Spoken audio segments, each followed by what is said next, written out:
Hello everyone, welcome back to the video, and today I just wanted to give you a little bit of a reading update. I have also selected some books that I want to give away, and I've also added new books to my shelf. So I would like to give you a book haul. So before we begin, I would just like to tell you that I started this new series on this channel called Tackling My Physical TBR, and I haven't been really making videos related to that. And the reason behind it is because I just don't feel like making videos, uh, long form videos, and also I've been incredibly busy. Plus, I also got myself into a reading slump for a few days, so yeah, I think I will discontinue the series because I just don't think that I want to continue it there.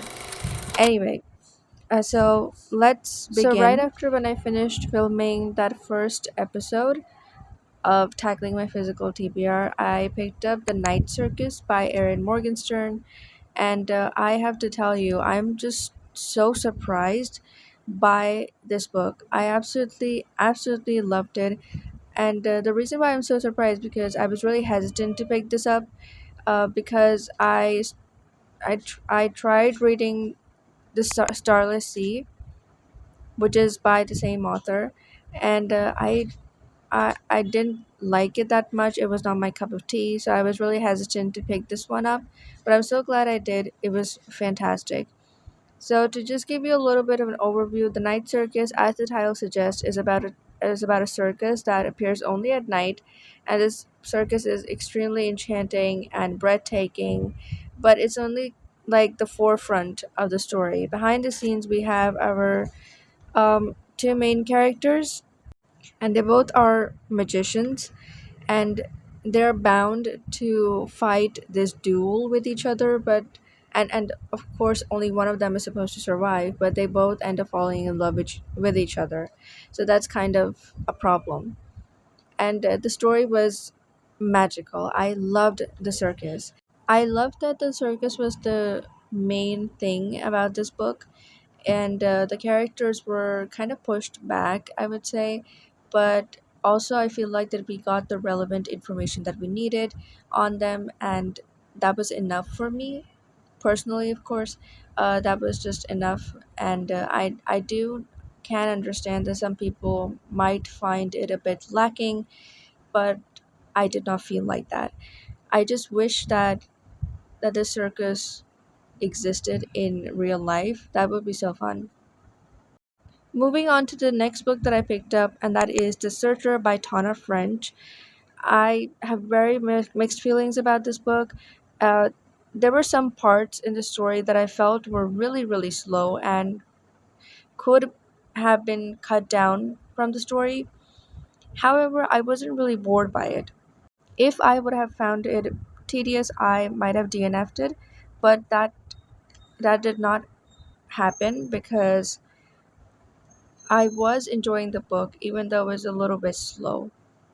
As for the summary, this book is a small town mystery novel, and we're following our main character who is an ex cop, and he moves to this small Irish town to start things over.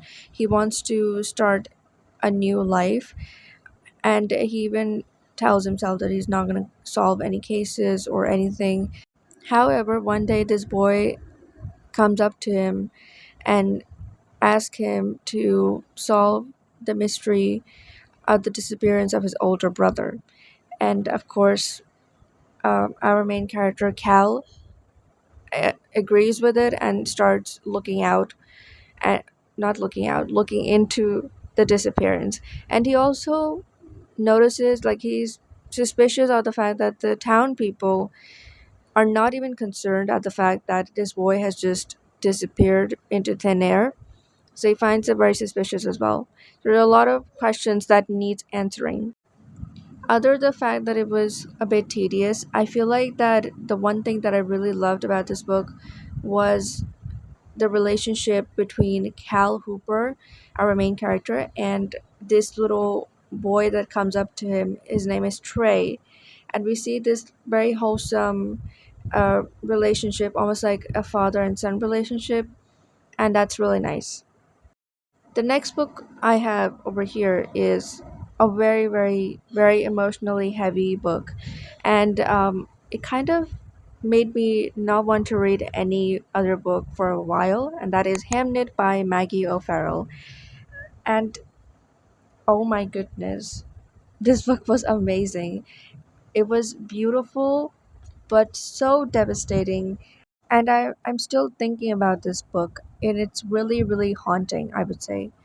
So, to give you a general premise of the book, we're following this boy whose name is Hamnet, and he dies of the plague when he's 11. And we see his parents, Agnes or Annius, and William Shakespeare, grieve for this child's death. And we also see that how differently both of them grieve.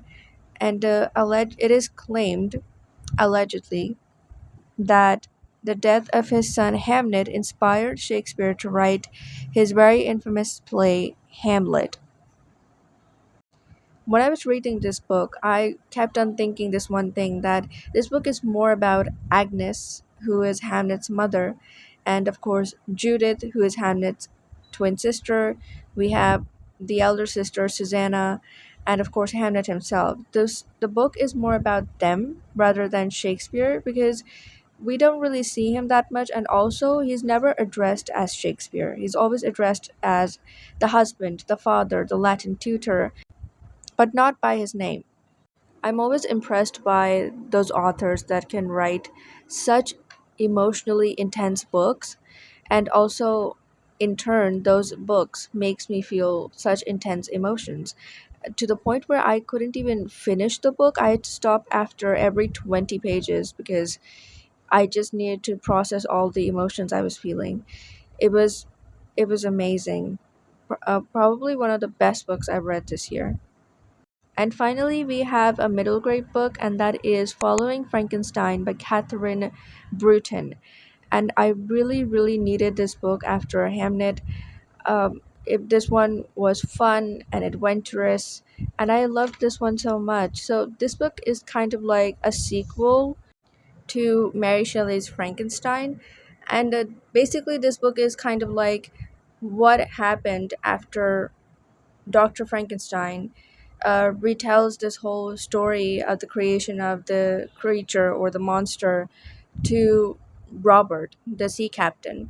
And of course, since Robert is the last person who saw the creature disappear, and we see that in this book, what happens after Robert returns back, what kind of person he becomes, and that's just this main premise of the story. I feel like that the concept is really intriguing, and when I read the summary of the book, it immediately piqued my interest into the story. And I would say that if you love The Frankenstein by Mary Shelley, then I think you should read this one as well, because it's just fun and interesting, and also adventurous. All right, so these were like all the books that I finished reading that were on my shelf. And now I'm just going to briefly talk about the books that I'm currently reading. First one is Just Kids by Patti Smith. This is a memoir about, of course, Patti Smith herself, and I think this another person, don't really know his name because I don't really know much about this memoir at all. It's just that it's so infamous. It's so popular. This book is so popular, but honestly, I don't know anything about this book. But so far, I've read about like 13 pages, and it's good. I'm enjoying it. The next two books are ebooks, but I thought why not share them with you. Uh, First is Mistborn by Brandon Sanderson. I've never read a Sanderson book before, so this is the first one I picked up, and I've heard that this is a good starting point. Either this or The Trust of the Emerald Sea. I am a little bit confused with this book, but that's alright. I mean, it's a fantasy book and it takes time to understand the world building, the characters, and everything. And I still haven't gotten the full picture of what is going on, but that's alright. And the second one we have is Circe by Madeline Miller. And honestly, I'm not really doing a really great job in reading this book. I started this and I read about two chapters, but then I abandoned it after that. I think this book is going to be more of an on and off book. I feel like that if I get tired of Mistborn, then I'll read a little bit of Circe. So this is kind of like standby for now. Okay, now I have this stack of books that I want to unhaul, and I'm going to be giving them away to someone else who would enjoy these more than I did. Some of them, of course, I did enjoy, but I just don't want to keep them.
Je cherche